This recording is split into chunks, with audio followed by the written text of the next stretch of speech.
চল রে ভাই, করে পরে ক্যামেরা করবি। Hello everyone, welcome to my new mini blog. Saraswati পুজোর আগের দিন আমি বিকেলে রেডি হয়ে দমদম থেকে মাঝেরহাট যাবার ট্রেনে উঠে পড়েছিলাম। কোথায় যাব সেটা তো দেখতেই পাবে এক্ষুনি। ততক্ষণ তোমরা গেস করো তো কোথায় যেতে পারি আমি। কথা বলতে বলতে এই দেখো ট্রেন বাগবাজার ঘাটে চলে এসেছে। এবারে শোভাবাজার আহিরিতলা।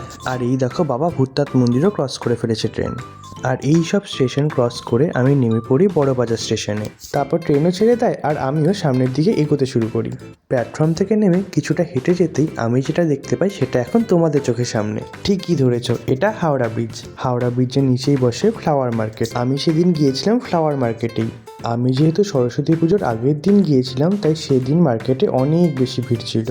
আর আমি না সেই ভিড় ঠেলেই মার্কেটের ভেতরে ঢুকেছিলাম।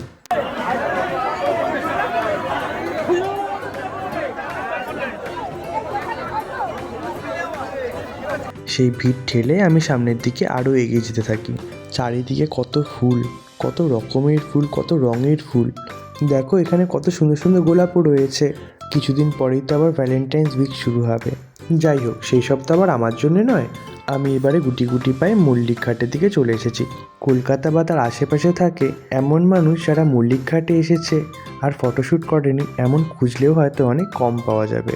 আমার কাছে হাওড়া মানেই হাওড়া ব্রিজ আর হলুদ সানফ্লাওয়ার, তাই আমি সানফ্লাওয়ার কিনে নিজের জন্য এমন একটা ভিডিও শ্যুট করে নিলাম।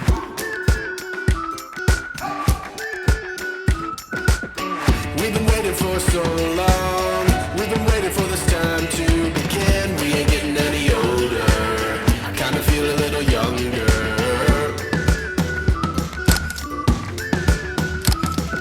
এইসব ফটো এবং ভিডিও শ্যুট করতে গিয়ে আমার সন্ধে হয়ে যায়। তারপরেই আমি আবার অলিগলির ভেতর দিয়ে ভিড় ঠেলে ঠুলে মল্লিক ঘাট থেকে বাইরের দিকটাতে আসি।